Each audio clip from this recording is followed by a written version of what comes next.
Okay, तो आज की क्लास में स्टूडेंट्स हम स्टार्ट करने वाले हैं आपका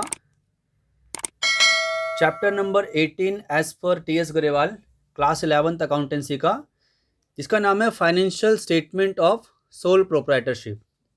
ओके, बहुत इंटरेस्टिंग चैप्टर है, बहुत इंपॉर्टेंट चैप्टर है, तो इस चैप्टर को आपको ध्यान से समझना है। तो बेसिकली चलिए स्टार्ट करते हैं चैप्टर। तो चैप्टर में जो हेडिंग दे रखी है, सबसे पहले उस हेडिंग को हम थोड़ा सा समझ लेते हैं। हेडिंग क्या दे रखी है आपको? First term is financial statement. तो सबसे पहले तो बात कर लेते हैं भाई कि फाइनेंशियल स्टेटमेंट क्या होते हैं। सबसे पहले हम बात करते हैं फाइनेंशियल स्टेटमेंट की। तो फाइनेंशियल स्टेटमेंट क्या होता है? The statements prepared at the end of accounting period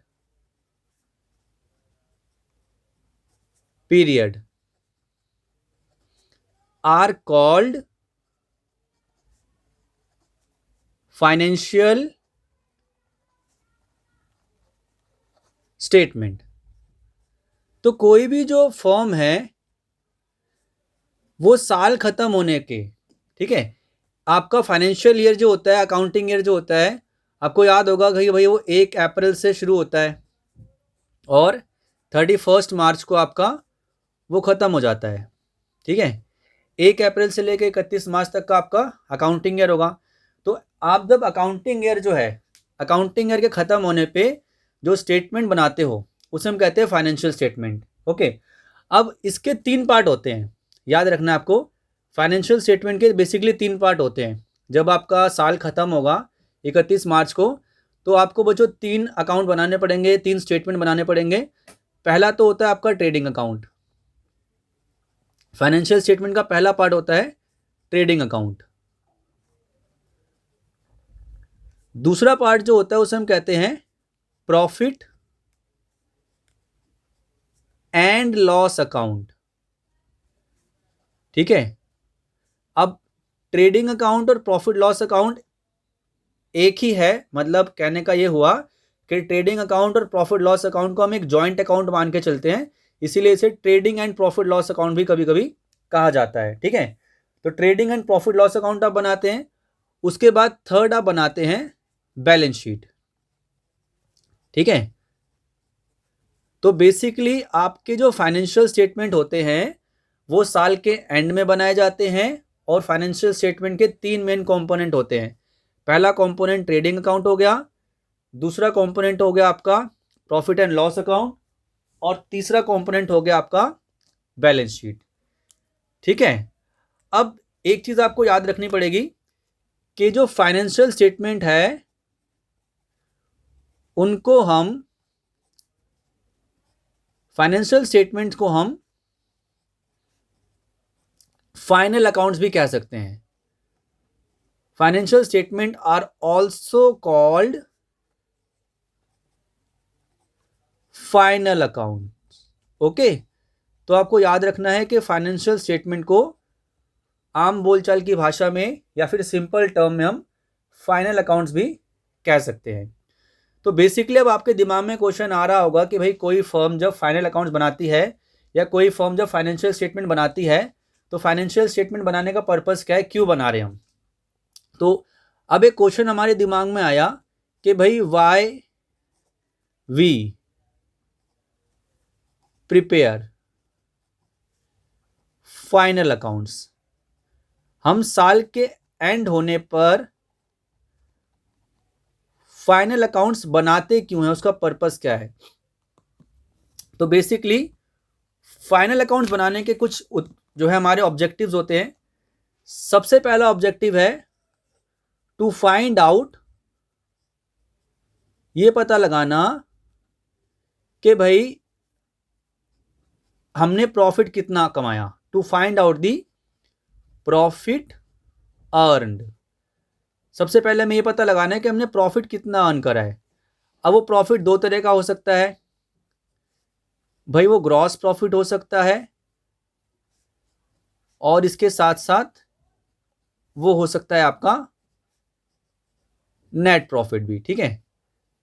अब ग्रॉस प्रॉफिट को कैलकुलेट करने के लिए हम बनाते हैं ट्रेडिंग अकाउंट, नेट प्रॉफिट को कैलकुलेट करने के लिए हम बनाते हैं आपका प्रॉफिट एंड लॉस अकाउंट। तो सबसे पहली चीज़ जो हम फाइनेंशियल स्टेटमेंट बनाएंगे या फाइनल अकाउंट्स बनाएंगे, आपको याद रखना है भाई कि ये क्यों बनाए जाते हैं। सबसे पहला ऑब्जेक्टिव तो ये हमारा कि भाई हम पता लगाना चाहते हैं कि हमारी कंपनी जो है वो प्रॉफिट कमा रही है, कितना कमा रही है, हमको कितना प्रॉफिट हो रहा है, हम कितना लॉस में जा रहे हैं, तो उसके लिए हम फाइनेंशियल स्टेटमेंट बनाते हैं। दूसरा, हम ये भी तो पता लगाना चाहते हैं ना कि हमारे पास साल जब खत्म हुआ तो हमारे पास कितने एसेट्स हैं। To find out the value of assets, मतलब साल के एंड में हमारे एसेट्स की वैल्यू कितनी है, साल के एंड में हमारी लायबिलिटीज की वैल्यू कितनी है, और साल के एंड में हमारे पास कैपिटल कितनी है, ठीक है।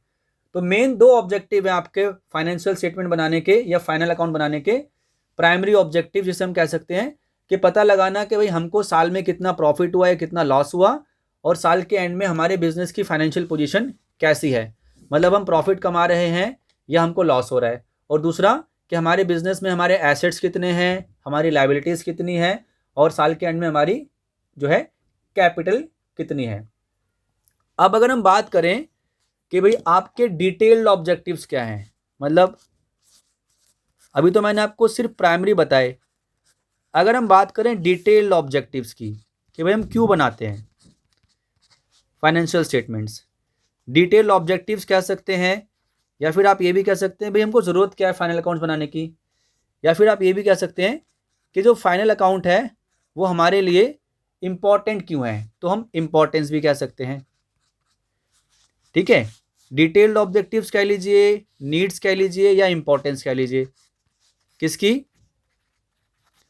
फाइनल अकाउंट्स की, ठीक है। तो सबसे पहली चीज जो मैंने आपको पहले भी बताया कि भाई हमको पता लगाना है कि हमको कितना प्रॉफिट हुआ, to calculate the value of gross profit या ग्रॉस लॉस। सबसे पहले तो हमको ये पता लगाना है कि साल के एंड में हमको ग्रॉस प्रॉफिट हुआ या ग्रॉस लॉस हुआ। इसके बाद ये भी पता लगाना है हमें to calculate the value of net profit या फिर लॉस। आप इस चीज़ के लिए बिल्कुल भी टेंशन मत लीजिए, मैं आपको ये सारे कॉन्सेप्ट अभी क्लियर करवाने वाला हूँ कि ग्रॉस प्रॉफिट ग्रॉस लॉस क्या होता है या नेट प्रॉफिट नेट लॉस क्या होता है। तो आप उसको बिल्कुल भी जो है डाउट में मत लीजिएगा, कन्फ्यूजन मत लीजिएगा, मैं आपको वो सारे के सारे कॉन्सेप्ट जो है वो अच्छे से क्लियर कराऊंगा। Number 3, to find out the financial position, ये पता लगाना कि हमारे बिजनेस की फाइनेंशियल पोजीशन जो है वो एंड ऑफ द ईयर कैसी है।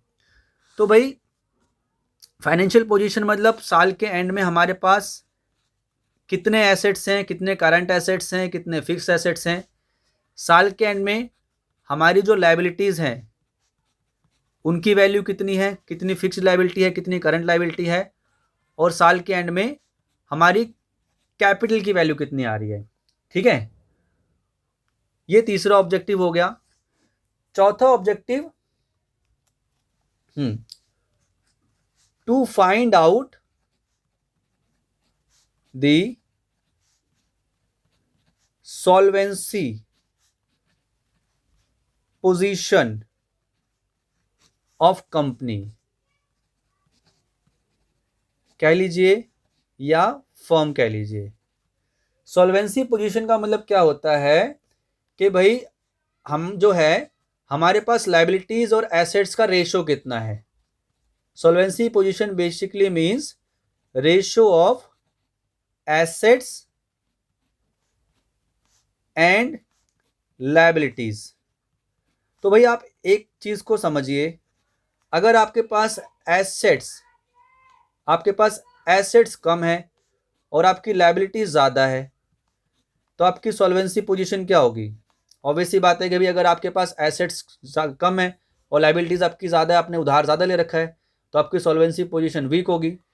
अगर आपके पास एसेट्स जो हैं ज़्यादा है और लायबिलिटीज आपकी कम है, तो इसका मतलब ये हुआ कि आपकी सॉल्वेंसी पोजीशन जो है वो अच्छी है। इसका मतलब ये हुआ कि भाई आपने जो उधार लिया है, आपने जो लोन लिए हैं, उन लोन्स को आप आसानी से पे कर सकते हो। ठीक है, इसके बाद पांचवा ऑब्जेक्टिव क्या होता है? To calculate various accounting ratios. हम अकाउंट्स बनाते समय जो है, अकाउंटिंग का काम करते समय, अपने बुक्स को एनालाइज करते समय बहुत सारे तरह के रेशियोज जो है वो कैलकुलेट करते हैं। ठीक है, तो उन रेशियोज को कैलकुलेट करने के लिए फाइनेंशियल स्टेटमेंट हमारी मदद करते हैं। जैसे एक छोटा सा मैं आपको एग्जांपल देके समझाता हूँ। सपोज कीजिए कि हमको एक रेशियो निकालनी है जिसे हम कहते हैं करंट रेशियो। अगर हमको करंट रेशियो की वैल्यू कैलकुलेट करनी है, तो करंट रेशियो निकालने के लिए हम एक छोटा सा फॉर्मूला लगाते हैं, करंट एसेट्स अपॉन में करंट लायबिलिटी। तो हमारे जो फाइनेंशियल स्टेटमेंट है, फाइनल अकाउंट्स हैं, सपोज फाइनल अकाउंट्स में हमारे पास बैलेंस शीट है, आपको मैंने पहले ही बताया था। अभी फाइनल अकाउंट्स में हमको बैलेंस शीट अगर हमारे पास अवेलेबल है, तो बैलेंस शीट देख के हम पता लगा सकते हैं कि बैलेंस शीट में हमारे पास करंट एसेट्स की वैल्यू कितनी है और करंट लायबिलिटी की वैल्यू कितनी है। ठीक है, और उससे हमको पता चल जाएगा कि भाई हमारी करंट रेशो क्या है। तो ये सारे होते हैं आपके मेन ऑब्जेक्टिव्स। ठीक है, आज की क्लास दोस्तों थ्योरी क्लास ही रहने वाली है। जो पहला पार्ट मैं बना रहा हूँ ये थ्योरी पार्ट रहेगा। सेकंड पार्ट जो मैं आपको भेजूंगा उसमें हम ट्रेडिंग अकाउंट डिस्कस करेंगे। उसके बाद थर्ड पार्ट जो मैं बनाने वाला हूँ उसमें हम प्रॉफिट एंड लॉस अकाउंट को डिस्कस करेंगे। और उसके बाद जो आखिरी पार्ट हमारा जो रहेगा उसमें बैलेंस शीट और देन बैलेंस शीट के साथ कंप्लीट क्वेश्चंस। तो ये सब चीज़ें हम जो है पार्ट वाइज पार्ट हम करने वाले हैं। तो आज की क्लास में थोड़ा सा थ्योरी वाला पोर्शन रहेगा। मुझे पता है कि थ्योरी वाला पोर्शन थोड़ा सा बोरिंग होता है, लेकिन ये फाउंडेशन है। अगर आप थ्योरी पोर्शन को अच्छे से कर लेते हैं तो आपको प्रैक्टिकल्स करने में आसानी होगी। तो थ्योरी पोर्शन को आप बिल्कुल भी स्किप मत कीजिएगा। ठीक है, इसको अच्छे से समझिए और अच्छे से इसको पढ़िए। तो चलिए अब हम आगे चलते हैं। अब हम बात करते हैं यूज़र्स की। जो भी हम अकाउंट्स बना रहे हैं उसको यूज़ कौन करेगा? ठीक है, यूजर्स ऑफ फाइनेंशियल स्टेटमेंट्स। जो भी हम फाइनेंशियल स्टेटमेंट बनाते हैं उन फाइनेंशियल स्टेटमेंट को यूज कौन करता है, उसके यूजर कौन कौन होते हैं, इसके बारे में थोड़ा सा बात कर लेते हैं। तो दोस्तों जो यूजर्स होते हैं बेसिकली उनको हम दो कैटेगरी में डिवाइड कर देते हैं। एक तो होते हैं आपके इंटरनल यूजर, जो अंदर के लोग हैं फर्म के, और जो बाहर के लोग हैं उनको हम कहते हैं एक्सटर्नल यूजर, मतलब आउटसाइडर्स। तो इंटरनल यूजर कौन कौन हो सकते हैं? देखिए, इंटरनल यूजर में जो हमारी फर्म का मालिक है, जो ओनर है, वो आता है। कंपनी के जो कर्मचारी हैं, एम्प्लॉयज़, वो आते हैं। और इसके साथ साथ जो कंपनी की मैनेजमेंट है वो आती है। तो ये सारे इंटरनल यूजर के पार्ट हैं। अब आते हैं एक्सटर्नल यूजर पे। भाई एक्सटर्नल में सबसे पहले आते हैं आपकी गवर्नमेंट। गवर्नमेंट आपके फाइनल अकाउंट्स को चेक करती है ताकि पता लगाए कि आपको टैक्स कितना पे करना है। उसके बाद बैंक्स होते हैं आपके, क्योंकि अगर आप बैंक में लोन लेने के लिए जाओगे तो बैंक सबसे पहले आपके फाइनेंशियल स्टेटमेंट देख के पता लगाएगा कि भाई आपकी वित्तीय स्थिति, आपकी फाइनेंशियल पोजीशन कैसी है। उसके बाद आते हैं सप्लायर्स, जो हमको उधार में सामान देने वाले हैं। ठीक है, देन इसके बाद हमारे कस्टमर्स हो गए, वो भी हमारे फाइनेंशियल स्टेटमेंट्स को स्टडी करते हैं। उसके बाद कुछ रिसर्चर्स हो गए, जो कि रिसर्च करते समय हमारे फाइनेंशियल स्टेटमेंट को स्टडी कर सकते हैं। तो ये होते हैं आपके अलग अलग यूजर्स जो कि फाइनेंशियल स्टेटमेंट को जो है इस्तेमाल करते हैं, और इन यूजर्स में इंटरनल भी हो सकते हैं और साथ साथ एक्सटर्नल भी हो सकते हैं। ठीक है, अब हम आगे चलते हैं। बेसिकली ये हमारा अगला टॉपिक है। मैंने आपको इससे पहले की जो टॉपिक्स बताए उसमें मैंने आपको फाइनेंशियल स्टेटमेंट का मीनिंग बता दिया, फाइनेंशियल स्टेटमेंट क्या होता है, फाइनेंशियल स्टेटमेंट जो है उसको बनाने के ऑब्जेक्टिव्स क्या क्या होते हैं, और फाइनेंशियल स्टेटमेंट जो होते हैं हमारे, या फिर हमारे जो फाइनल अकाउंट है उसको यूज़ कौन कौन करता है, उसके बेसिक यूज़र्स कौन कौन से होते हैं। ठीक है, अब इसके बाद आती है हमारी अगली टॉपिक। तो अगली टॉपिक जो है वो बड़ी खास टॉपिक रहने वाली है, जिसको हम हेडिंग कहते हैं कैपिटल एंड रेवेन्यू आइटम्स।